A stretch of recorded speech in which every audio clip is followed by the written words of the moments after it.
Well, let's just talk about what's being promised here. So first of all, I thought that I would talk about what does the post-financial recovery look like for staff from COVID.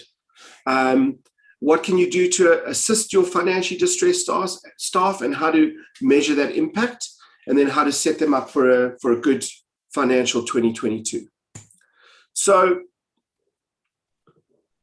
first things first is this is what we look like in South Africa from a personal financial perspective. So on the left-hand side of the screen there, you'll see that.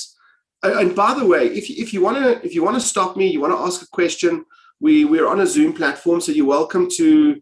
I think you just put your hand up or use one of those icons, or you can stop me. You want to ask questions. I need to just end at like 9:45, so just be mindful of that. If you want to hold a question and you can hold it for the end, because then I'm happy to sit at length, discuss stuff with you.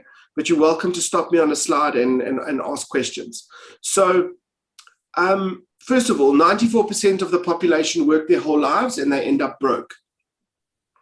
So on a personal level, that's not meant to depress you. It's just meant to actually get you to take action if you are concerned about retirement. So the scary thing is that only 6% of people will get there. And if you want to look at the reasons for this, I'm giving you just two measurements here. If you look at the bottom, you'll see a big 76%. What that 76% means is it's the debt to income ratio of the average South African. So on average in South Africa, South Africans spend 76% of what they earn servicing debt, which means that they only have 24% available to actually live off, which is why a lot of South Africans have a pretty bad ethos towards paying back, or culture of paying back loans. And it's not because they don't want. Some people it's because they don't want to, but that's a small percentage from my experience. We've just in the last 2 years trained over 65,000 South Africans, and this is straight down the middle of the corporate market. And I can tell you that there's no immunity. It doesn't matter whether a person is the lowest earner in your business or the highest earner in your business. It doesn't matter what their level of education is. It literally makes no difference what their job title. You could have the managing director of your company going into debt counseling, because it's not about education. This is personal finance. It's very, very different. Even if you're an accountant, it doesn't mean that you're immune to this. Personal financial decisions are very, very hard if you're not trained and you don't have experience and you're not doing things right. So you'll see that the savings rate in 2020 improved to 0.7%. Now, 0.7% is horrific. It means that on average, people are saving 0.7% of what they earn. If you are saving 0.7% of what you earn, you'll be part of the 94% of the population who work their whole lives and end up broke, because you can't be at that number. You need to be at 10%, even up to 30% if you can. Obviously, if you start young, you can. If you start older, you'll find it really hard to go above the 10 or 15. A lot of people will find it hard to even get to 10.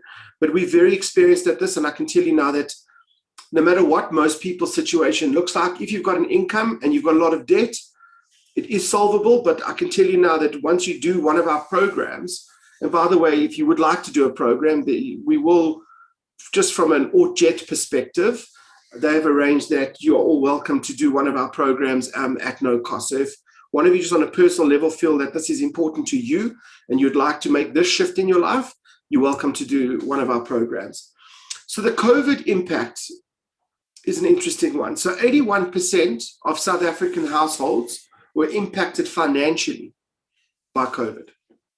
So even if it was in your house, you managed to maintain your salaries, what you'll find is that it could have very well been a partner who got downsized salary-wise, got retrenched, lost a job, lost a business, or somebody within your own sort of care circle, family, close friend, somebody.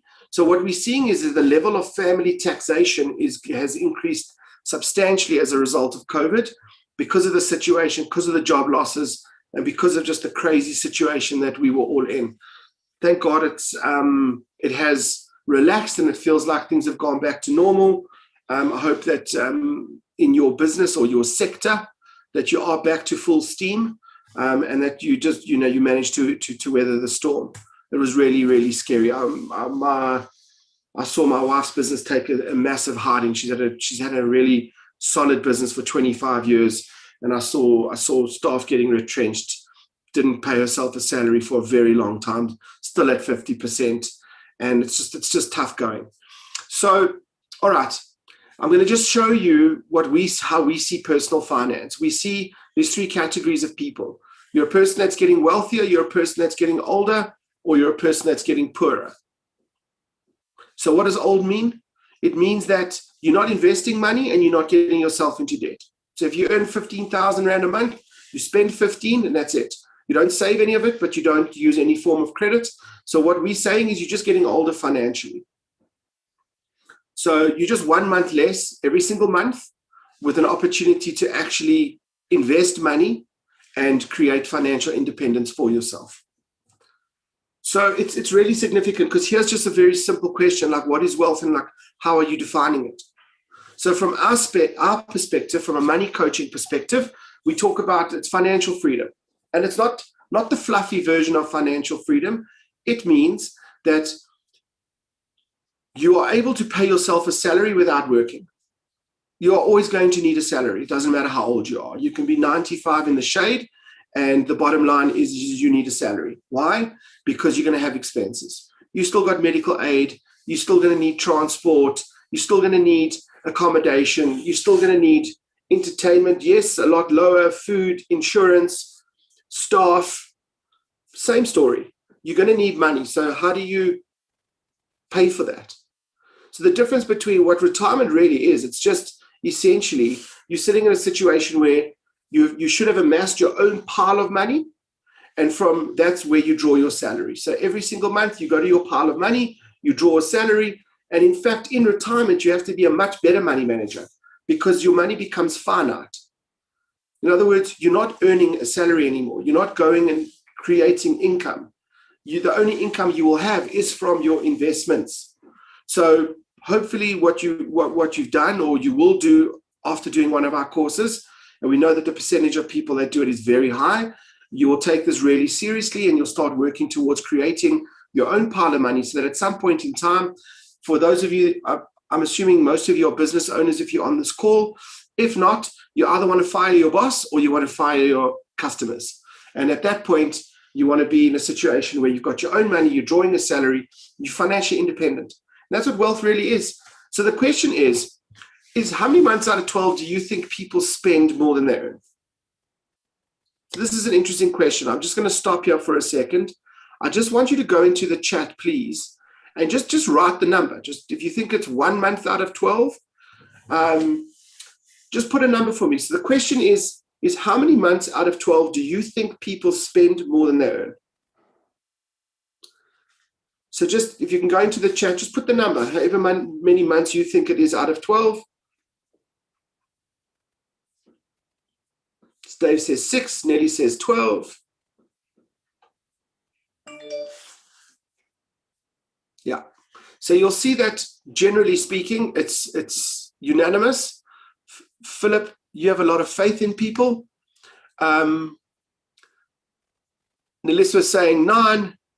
So let's even go to Dave. Orchard's being very positive at 4, but generally speaking, you'll see that people are saying it's 10 or 12 months. From my experience, that's the number. The number is around 10 to 12 months. In other words, people generally, and if you think about it, most of us, if you've got a credit facility, we all have kind of a responsible amount of money we know we can spend without causing drama. So for some people, they know they can put 500 Rand on a credit card and won't make a difference in their life. For other people, they can put 5 grand on a credit card and won't make a difference in their life because their earnings are much higher. But it doesn't mean that the Taurus is not there. So what I'm saying to you is think about this for a second. If most people are doing that kind of thing, then this is how it translates. I just want to share my screen again. Just want to make sure that I do this correctly. I just want to expand that.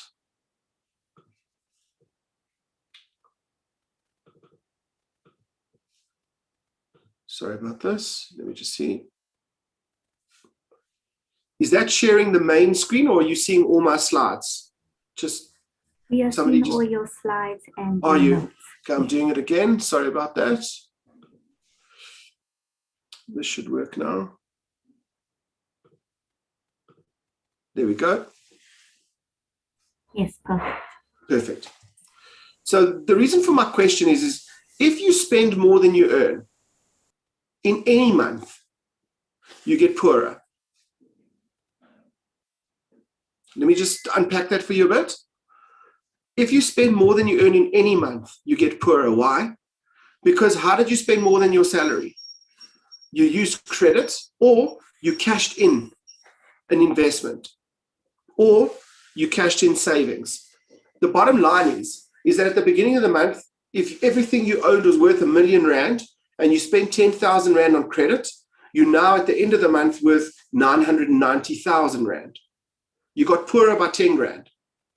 Now, I'm saying to you that if you think that on average, people are spending more than they earn for 10 months out of 12, it means that their graph for 10 months is getting poorer and poorer and poorer and poorer. And that's how this works. So you'll see that people's short-term debt, it grows, not, generally speaking, not very fast, but it grows. It grows. One of the banks that are our customers, so Discovery Bank have Vitality, they have Vitality Money. Worth is the financial education partner for the bank. So they give these courses to their customers in the same way as they give, Virgin Active or Planet Fitness to their customers for physical wellness. They give our programs for financial wellness. So I'm saying to you that the statistics that I'm giving you are very, very accurate. We're seeing that people that go through our programs, they increase their net debt position over an entire year by only 1%. On average, most other people who are actually managing money okay increase by about 8%. Now, the reason for that is that inflation is 6%. So the price of things increases by 6%. So what people do when they don't have money is they use credit to fill that gap. So as things get more and more expensive over the year, they start using their card because they don't have the income. They then get a salary increase next year, and they kind of go up to the level of where their expenses are again, but then that trend starts again. The idea is not to do that, because you've got to ask yourself a simple question. Are you getting wealthier, older, or poorer? Certainly don't put that on in the chat, but this is a hard question to ask you. Now, what's really important is that I can guarantee you now that 80% of your staff, I don't have to know your industry, we run training for miners with hard hats, teaching people about money that don't even understand numeracy very well, right the way through to high-tech software developers, engineers, financial services companies in the middle of Sandton. They're all broke. 80% of people that start with us, and I'll show you the stats that validate this for you now. So the idea behind creating wealth is this is what your finances should look like. You should have your income, you've got your expenses, and then you've got profit. So everyone on the call here is an entrepreneur. But what a lot of people don't do is they don't understand that the formula for building wealth is exactly the same. It doesn't matter if you are on this call and you earn a salary. Same. Profit means that you've taken money from your hard work, you've invested it into your future, and you're building your pile of money. It also means that you are creating savings for yourself, because investing and saving are very different things. People don't understand the difference. They think it's the same thing.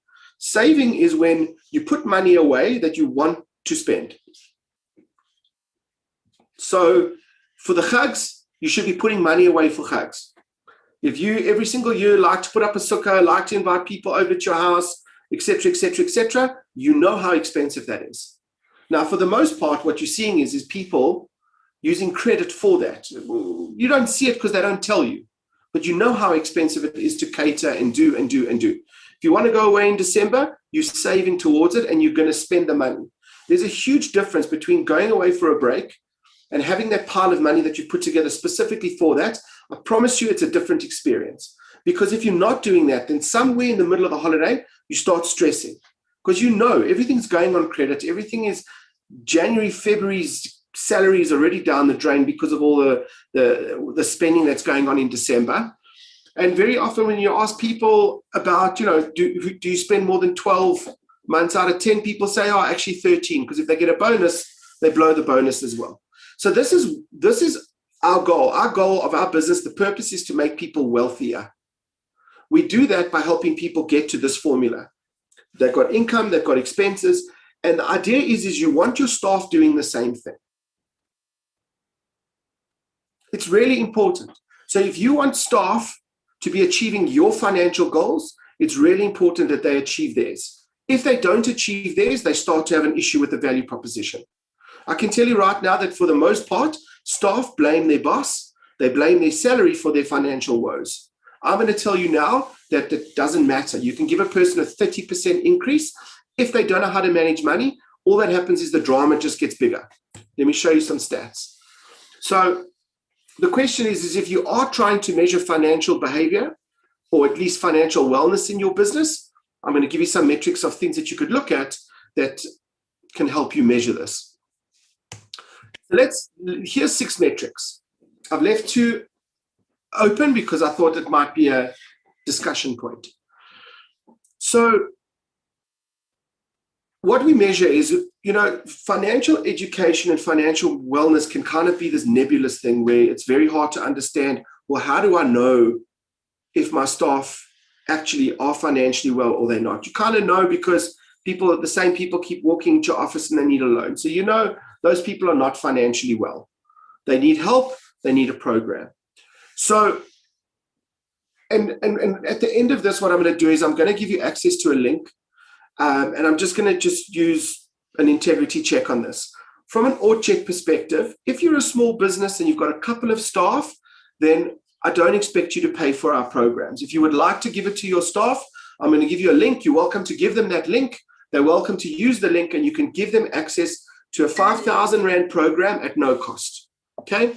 This is just our sort of commitment to the community, and we're going to do that. If you're a bigger business and you're well established and you would like to talk about a financial wellness program, you're welcome to talk to us. You're also welcome to use that link for yourself. Give it to 1 or 2 people. But if you want to implement this program at the company, then I would expect you to contact us, and we'll talk about discounts and all that kind of stuff, and we can run it formally for you.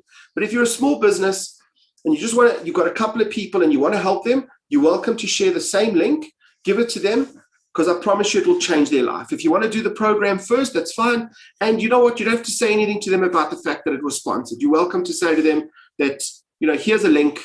If you want to do the program, I've arranged it for you. There we go. You can send them to our website. They can take a look at the courses, and they can choose which course they want to do. Because this is what you want to change. The first one, which is vulnerability. We measure when people start our programs, we do pre and post assessments. So everything is confidential. We're not sharing this information with anyone, but I can tell you now that this is the kind of stuff we measure. We ask a simple question. Do you have 5,000 Rand for a problem, a financial problem and financial emergency right now without using credit? Yes or no? So think about that for a second. What percentage, if you think about your staff, what percentage of your staff do you think have 5,000 Rand in cash for an emergency that they can use without using credit? You don't have to answer it, but it's really important to understand this. When people are financially vulnerable, it means that they don't have money to deal with life. So what happens is that there's this emergency situation. PwC did some stats around this, did some very in-depth research. They said that on average, 43% of employees are spending 3 hours or more a week distracted because of financial problems. I'm going to show you a calculation just now, because that actually gives you a metric that you can use to actually try to quantify how much money it's costing you in distraction of your staff. So the bottom line is that this is what we see. 35% of people who start our programs have 5 grand for an emergency. That means 65% do not. So 65% of people that we see, this number is taken from 65,000 people in the corporate world in South Africa. So these people are upward mobile, they're earning money. This is not socioeconomic development with unemployed people who don't have bucks. This was taken from employed people across, and I can tell you now, I've had the argument, I've dealt with CEOs or owners of businesses who tell me, no, I don't need these programs. I only hire cum laude. My whole business is software engineers. They are smart people. I said, right, fine. I tell you what, if these stats are not like this, and they are much, much better, because we'll give all your, give your staff the program, I won't charge you. But you're going to pay when you see that these are the starting stats of staff. So I'm telling you that on average, 35% of people have got 5,000 Rand for an emergency. Now, the emergency fund is really, really important, because a person that doesn't have emergency funding cannot pay off debt and they cannot invest. Cannot. So I'm late 40s now. When I saw the opportunity to build this business, I was in my mid-20s. I'd been romanced by the banks, the lenders, the retailers. I qualified for all sorts of things. The more money I made, the more debt I had. I could never understand it. I never had emergency funding. I just had credit cards. So every single time I got committed, I'd come back from holiday in December and I'd say, well, I want to lose weight and I want to get rid of my debt. Neither of those two things happened. And I could never understand why. I couldn't understand why. Like, I know how to make money. I'm a salesman. I'm making money. I'm making more money than my friends' parents. Like, what's going on? Why am I always in debt? The reason is that, first of all, I didn't understand the debt. And if you do a course like this, you'll understand why people can't get out of debt. And if you do have debt, you'll understand why you never were able to get rid of it, because it's technical and it requires a very experienced hand at understanding what you're hearing, what you're negotiating, etc., etc. So without staff having an emergency fund, all that's going to happen, no matter how committed they are, is they'll take a shotgun approach to paying off debt. They'll pay this one, they'll pay that one, they'll try. Life will happen. And when life happens, all that happens is they go back on the credit cards, back on the store accounts, and they're back to square one. And it is, I promise you, there's only so much of that you can take before you kind of resign yourself to the fact that this is you. This is my life. This is how it is for most people. And you go backwards, you go forwards, and they kind of have this like suffer in silence approach. Do not do that, because it's completely unnecessary. 52% of people that start with us, they are struggling to get rid of debt. So what that means is, if you look at salaries, remember what we said earlier, if you are using debt, then you are getting poorer. So practically, how does that work? More and more of your salary, so if this is your salary, the amount of money you have available as your debt rises is less and less and less. So you go and you get a salary increase. If you've got somebody in your business that you've given a real increase to, I don't mean CPI. I don't mean you've increased their salary by 6%, because invariably, and here's the truth of it, anyone that got a 6% increase, you didn't earn more money. Last year, something cost 100 Rand to buy. This year, it costs 106 Rand. So by increasing everybody's salary by 6%, they're still doing the same job and they still get the same amount of money. When a person gets a promotion and they get a real step up of income, what do? They upgrade their house, their car, and their friends, and the quality of the alcohol they drink. That's really all that happens. People don't use the opportunity to go, well, hang on, I now have very good cash flow. What am I going to do with this? Because they're not thinking like wealthy people. That's how a wealthy person thinks. Wealthy people come from nothing, generally speaking, 80% of them. They're not accountants. They're not the smartest person. They just understand money. And they're obsessed about creating that pile of money for themselves, because they want financial freedom. They want financial independence. So when 52% of people are struggling to get rid of debt, what it means is, and this is in your business, is that people are getting poorer and poorer. So what's happening? We'll talk about that just now. From a cash flow perspective, here's a question. What percentage of people do you think spend more than they earn? So we already looked at it earlier, and you saw what people were saying. They were saying they think it's 8 out of 10 or 8 out of 12 or 10 out of 12. This is the percentage. 70% of people who start our courses, regardless, again, level of education or income, they are spending more than they earn. So what you've got is, I can tell you now, 80% of your staff are falling into a category like this, where they're like really at the limit, at the edge of what they can afford their life, or they've shot way over, just know that 70% of people in your building, your staff, whatever, they spend more than they earn. It would be quite rare not to. And look, if you've got 2 people working for you and it's not 70%, okay, then the numbers are too small to work with at 70%. But I'll tell you now, if there's 10 people working in your business, you can be sure that 6 or 7 of them are spending more than they earn. Doesn't have to be a lot more than they earn, but what they're doing is they're going negative every single month. They don't realize it, but they're doing that. All of a sudden, they put their hands in the air and they're like, I don't want to work here anymore. I don't like it. I don't get paid enough. It's not your fault. It's almost not their fault because they don't know how to manage money. But the bottom line is they start looking at the value proposition of their job and they start saying, well, I can't live like this anymore. I need to go work somewhere else. So this is a problem. You can lose really good RP. You've invested in somebody, developed them. They leave to go somewhere else because they're looking for an extra 2,000 or 3,000 rand because they believe that that's going to solve their problem. It will not.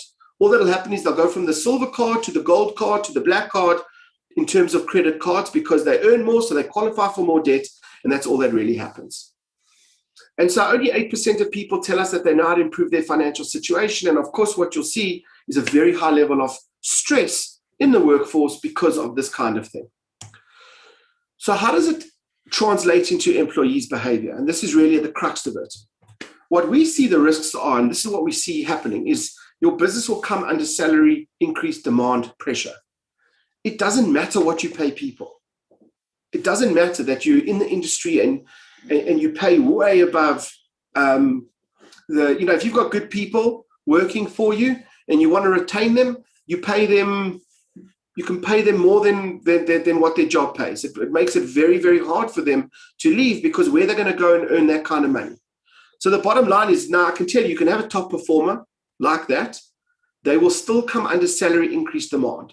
Now, I do get it that it's also healthy for somebody to be a bit indebted as an employee because when they come to work, they've got the right focus. But I can tell you it's actually better on the positive side.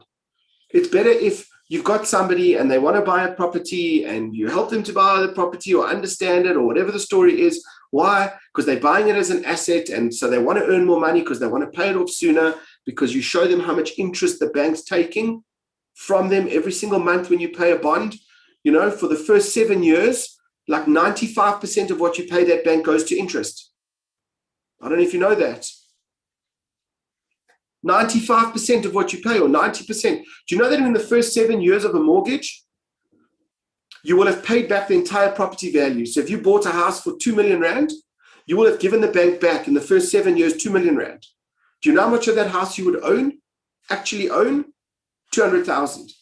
You'd own just 10% of what you've given them. You bought a house for 2 million, you've given the bank 2 million, you only own 200,000.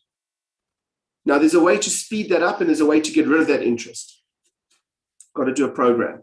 Okay? So high churn rate. If you're in a business, you could have a call center business, things like that. The cost of recruitment, training, and brand damage of new people coming into your business. So we've got clients that have got these big call centers. I don't know if that's the kind of business that you've got. They've got young people working in their business and these staff just churn. The reason they're churning is not because of your work environment. The reason they're churning is because they need an extra grand or two. They've already been romanced by banks and lenders. They've already got all the store cards. They've already gone and bought the big TV and sound system and furniture in their house and a car they can't afford. Now they can't afford their job. You can undo it and that can be fixed without losing these people. So if you've got somebody in your business that is like that, and once again, you're a small business, give them the link that I give you. Give it to them as a brocha and it'll change their life. If you don't believe me, do the course first and see the benefit that you get for yourself. So you can lose intellectual property, like I said. You can have senior performers walking out of your business because they're squabbling with you over a grand or two because it seems to be your fault. It's not. This person doesn't manage money. They don't manage their personal affairs. And the best way to do this, and I'm not just saying this to you because, like I'm assuming that everyone on this call is a business owner. I'm telling you, we say this to staff. Like, take responsibility. So if you are a staff member and you're on this call and that's how you feel, ask yourself the question, is it because of your own personal financial situation that you're feeling restricted and you're feeling that maybe you don't value sort of your job anymore or don't like it? What would your job be like if you had no debt? How would you feel towards your employer, your company? Would things change? Promise you, absolutely. In most cases, that would be very, very different experience. How do I know that? Because this is where I was. So as a youngster, I was working in the health and racket. I was selling memberships. We were making silly amounts of money. And I can tell you, I looked around and I didn't like my job. I didn't like, I just thought, I really need to leave. I can't. And I can tell you, I was earning a lot of money for a 22-year-old, a lot. But I was in so much debt all the time and so stressed all the time that I could never understand. Some months I could earn double what I earned the last month because it was January and everyone came back, wanting to lose weight. So they were standing in a queue to come and give us money. But I couldn't translate that into any kind of like financial stability, sanity. It was keeping me up at night, stressing me out. I'd go and see financial planners. I'd sit with them and say, listen, how do I solve this problem? And I'd walk out with a life policy or something. Could never understand like how to do this. And I realized financial planners don't do this kind of thing because it's not their job. Financial planners are there to help you take money you actually have, invest it and grow it, and protect your money and protect your life in terms of risk and things like that. They are experts and very good at it, but they don't have a wand, a magic wand. They can't wave a wand and give you enough money to invest. This unfortunately lies with us. And that's why building wealth is very much a DIY job. Do it yourself. Why? Because you have to put yourself into that profit situation where you're managing your income, you've got expenses, you've got aspirations and goals, so you're saving towards those things, you're investing money. That's what you need to be doing, like it or not. Every single person on this call, you have to learn to manage assets. You have to learn how to invest. If you do not, you cannot retire. You can't. And it may sound like a scary thing, but it's not. You've just maybe got a bit of a lack of knowledge. This is like riding a bike, I promise you. Do one of these courses if that kind of stuff is intimidating you. This is we approach very sophisticated and complicated content and we make it really simple. Why? Because a lot of this content is not created by financial experts. There was a time in the business, I've been in the financial or this money coaching industry for 20 years. I've got no education. I don't know if that should alarm you. But the bottom line is that at one point in time, I had a bit of an ego problem about it because I was seeing all these very sophisticated financial people trying to do deals with them. And I thought to myself, I better get some kind of something after my name so that it makes me more credible. And when I looked at the content of what I'd studied to be, a CFP, a certified financial planner, I was a financial planner, but to do the degree in financial planning, I looked at it and I thought to myself, I don't actually want to study this stuff because if I do, I'll tell you what happens. You become too clever. So now you're talking to people that have got problems with money and you don't actually understand how people can have problems like this. So everything I've always done in this industry has been from a layman perspective. I've looked at a complicated thing in an investment and for me to understand it and explain it to you is the way you need to hear it. Because money is not something that most people want to spend days and years investing their time in. Who's got the bandwidth for this kind of stuff? So this is the point, is that where we need expertise, of course, we pull in investment experts and we discuss content and things like that. But the bottom line is you need it simple. So unfortunately, what this is doing is that lack of knowledge, skill, and confidence with money, it has an impact on people, it has an impact on businesses. So if you had 200 people working for you and the average income in your business was 12,000, that would mean an hourly rate of 70 Rand an hour that you're paying people. So according to the PwC stat, 49% of staff spend 3 hours or more distracted. So you take 1.5 days a month and you multiply that by your number of staff and you multiply that by whatever that hourly rate is. And what you'll see is that in a business like that, they are nearly at 1,000, well, they are at 1,176 hours a month being burnt because of people being distracted financially. So what does that mean? It means that it would be costing your business 83,000 Rand a month, nearly R1 million a year, just because of the distraction, because people don't know how to manage money.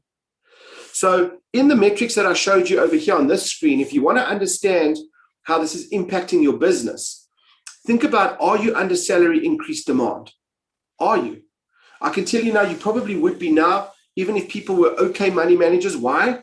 Just because things have become expensive and the cost of petrol and all these increases. But generally speaking, you can take poison that the bottom line is it's because of the bad money management. It's because so much of a person's income is being spent on debt. Are you seeing reduced productivity? Are you seeing churn rates? Are you losing or at risk of losing a senior performer? Are you seeing your level of absenteeism increasing? These are all indicators that how and where the personal financial situation of your staff is affecting your business. And this is how you diagnose it, and this is what I wanted to show you. So what we're seeing with people going through our programs, and this is why I want to say to you, this may seem like very complicated and very complex problems to solve. What we see is from 35% of people saying they don't have 5,000 Rand for emergency, we see that number going to 69% of people having it within 3 paydays. These stats that I'm showing you are within 3 paydays. From 52% of people saying that they're struggling to get rid of debt, we see that drop to 8%.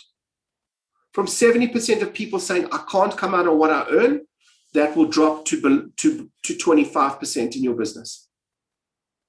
We know it because this is taken across tens of thousands of people and businesses across all industries, and we see exactly the same stats. It really, really varies. We never see a change, doesn't matter what businesses we're talking to. So what I'm saying to you is you can have a lot of faith in the fact that people can change, and you can solve this kind of problem in your business by giving people access to the right information. So if you have already run a financial education intervention, or you're currently doing it, or you've got some kind of employee wellness benefit that has education, a strong component, this is what you want to be checking. You want to be checking, are those, first of all, on the business, I've shown you some of those metrics that you can be measuring to see, did that intervention improve those things in your business? Because if it didn't, then you'll probably see that this hasn't happened. So the slide I'm showing you now is what is the return on investment for the staff member for doing a program like this? Or if you are the only staff member, if you do a program, this is what you should get from getting yourself a proper financial education. You should have an emergency fund in place. If you've got debt, you should have been able to gain control of it and be in a position where you are actually physically getting rid of it consistently because you understand the numbers now.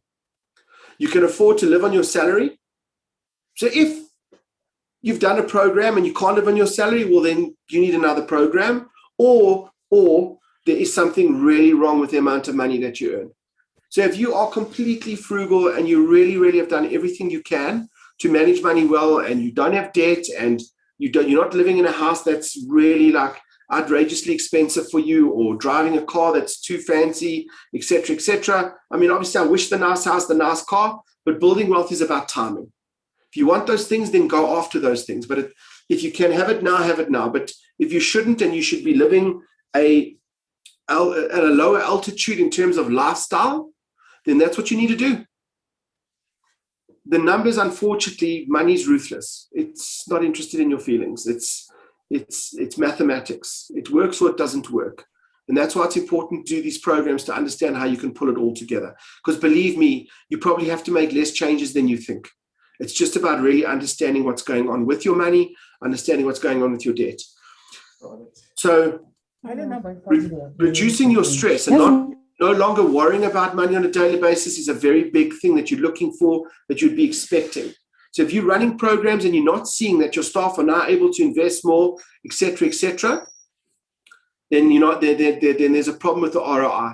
So you want to be pushing for these things. So if you already have paid and you're investing in these kind of programs, you should be pushing those providers to show you how this is the effect that it is being made on your staff, where they now have emergency funding, they can invest, they're living within their means, they got their debts under control, they've got a budget in place. If those things aren't happening, and I'm just showing you, those are boxes that you should be ticking. So from our perspective, the programs that we provide are all digital. We do face-to-face programs, but what I'm giving you access to, if you would like to take a look at it, is on a digital platform. So you can do it on your phone, a laptop. All you need is access to data and a digital device, and you'll be able to do these programs.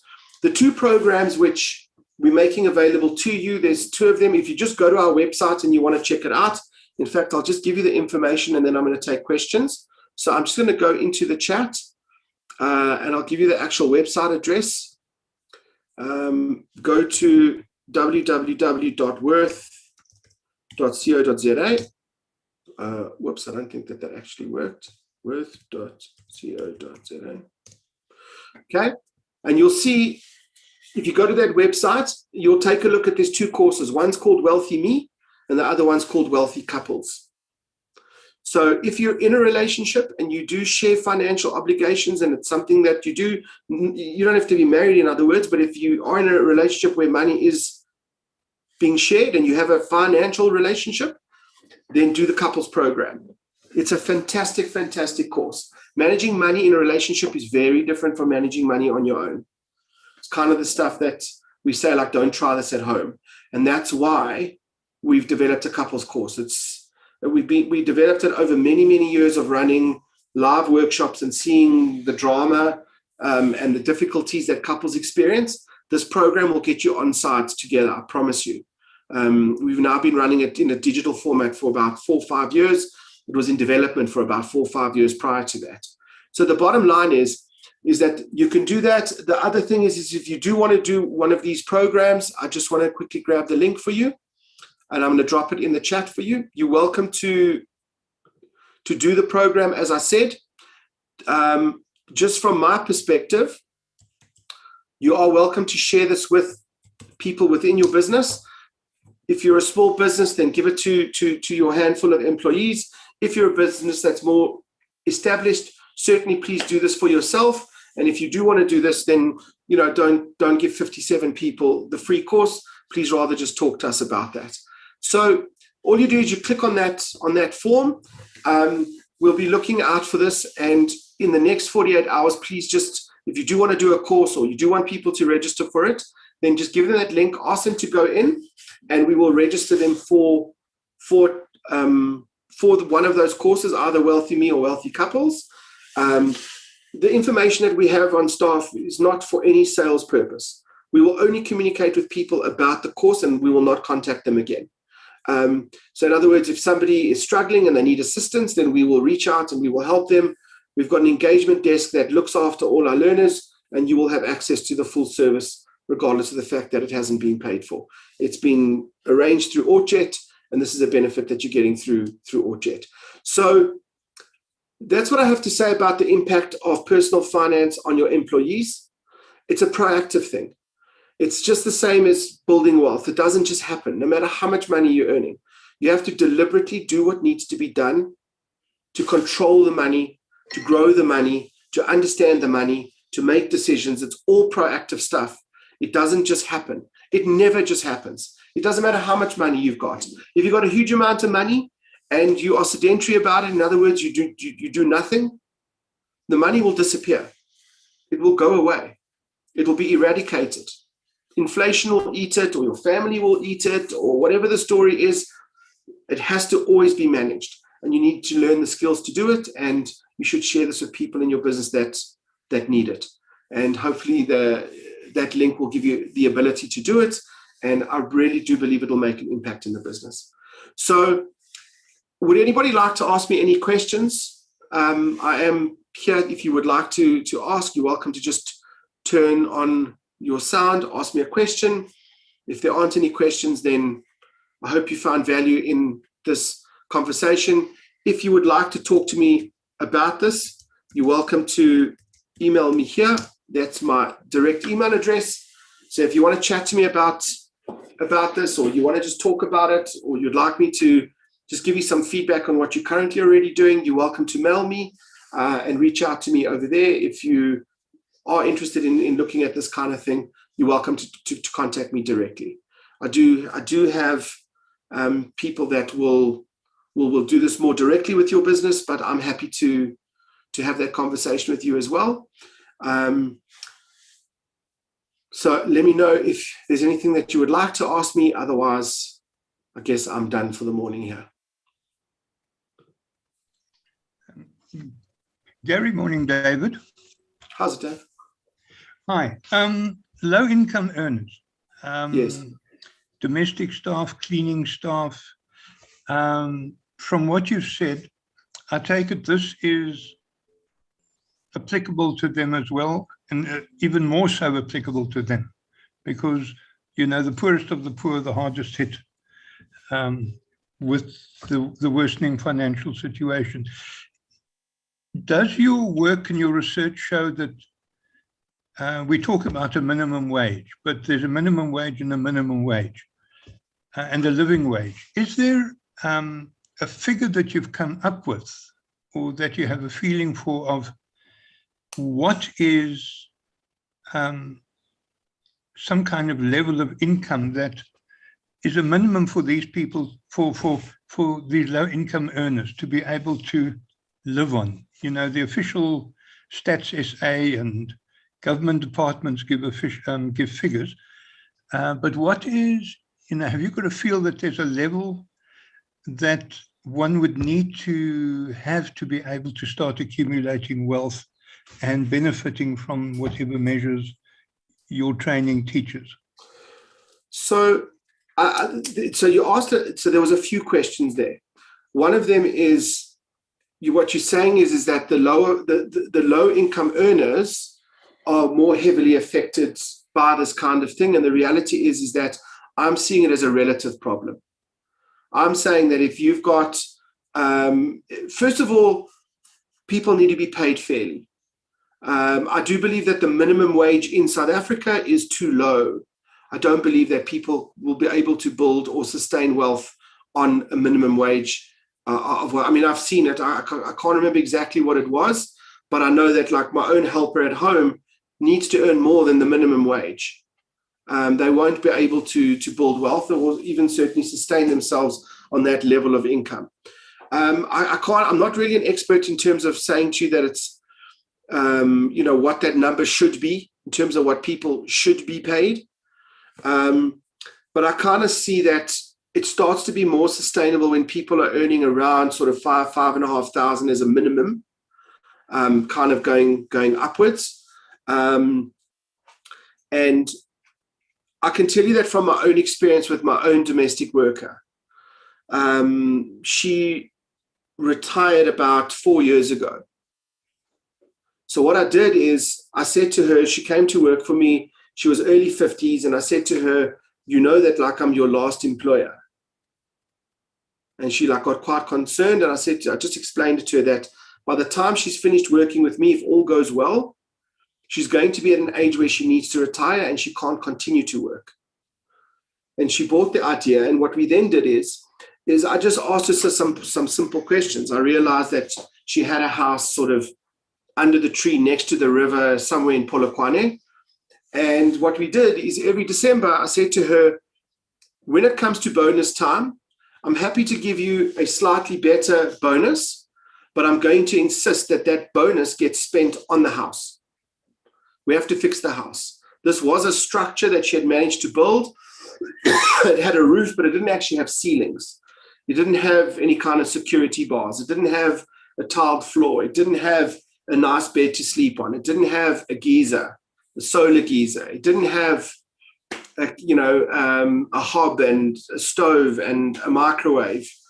So what we did is, over a period of about 13 years, every December we would discuss what is going to be upgraded in the house. I would pay suppliers only, as an example. And what I did on the side of that is I started putting money away from her into an investment, and the investment was hers. And the rule I gave her is, I said to her, if you ever touch this investment, I stop investing. That's my rule. because I'm not giving you extra money. This isn't about just giving you extra money. This is about making sure that when you finally decide that you've had enough of me and my family and you actually just need some rest and you leave, that you actually have money, and that I don't see you, after looking after me and my family, ending up on the pavement with nothing. And she came to me a few times to ask for the money. And I said to her, you know the rules, if you take the money now, we stop. And it kind of worked out that she just needed some money for whatever it was, for a family. And that just became a loan, which she paid off rather than accessing the investment. But the unterste is that she ended up with an investment that, when I calculated the outcome, and I just asked a financial planner to do it for me because I'm not that clever, and I just worked out that in retirement, if she took the small amount of money that she'll get from the government and a small amount of money she could take from an investment, it would be about 70% of what her current salary was. And she could do that for a period of 15 years. And then she'd start drawing down on the capital. And so she retired. So what I'm saying to you, and I can tell you now, I wasn't going and writing checks for 15 grand every December, upgrading her house. It wasn't. It was relative to her salary. It was a 13th check, maybe sometimes a little bit more, but effectively that's what it was. It was a 13th check. And what I had said to her is that she needs to pre-fund her December holiday. Put a little bit of money aside every single month, just don't touch it. And she actually went and set up a stokvel with her friends, and they did this like payout stokvel thing, and she made sure that her payout came every November. So she had money for her holiday and whatever she wanted to do. And that's the bottom line, is that what I'm saying to you is that if you are managing your money according to a good formula and a good process, and you do it like wealthy people do it, you'll get the results. So, Dave, it's a bit of a long-winded story, but I'm saying to you that people at the lower levels of income get the benefit. We do training of people at lower levels of income. And I can tell you that we see that it's life-changing across the board. Because half the time people resign themselves to those roles as well. They don't believe they can ever be anything more, because they've got such problem with money and the understanding of it, and they indebted to machonistas and to loan sharks, and so they're never going to get it right unless you give them that education. Now, what I have found is that kind of attitude where people understand that they can do more and be more, people start to develop, and they start to change roles, and they start to improve, and they start to want to be a little bit more proactive, and they want to start to develop themselves, etc., etc. You know, we're looking at a driver at the moment, and it's just going to be a role where they work for us just from like 2 until 6 every day. And they might have afternoons where they do nothing. And I said to my wife, I think we need to get them onto some kind of an education, so that in the times where they're doing nothing, they're doing some kind of long distance learning. Because otherwise the person's going to only be able to make that kind of money and do that kind of job forever. So anyway, it's not about me. Believe me, I'm no saint. I'm just saying that these are the things that we've done because I'm passionate about the personal financial position of people. And obviously that hopefully is, we do that in our own personal environment. So I don't know, Dave, if that helps. No, that helps a lot. Thanks. You've answered a lot of, you've also given a lot of answers at the same time. Thanks very, very much. Wonderful chat, wonderful talk. Thank you. Pleasure. Are there any other questions?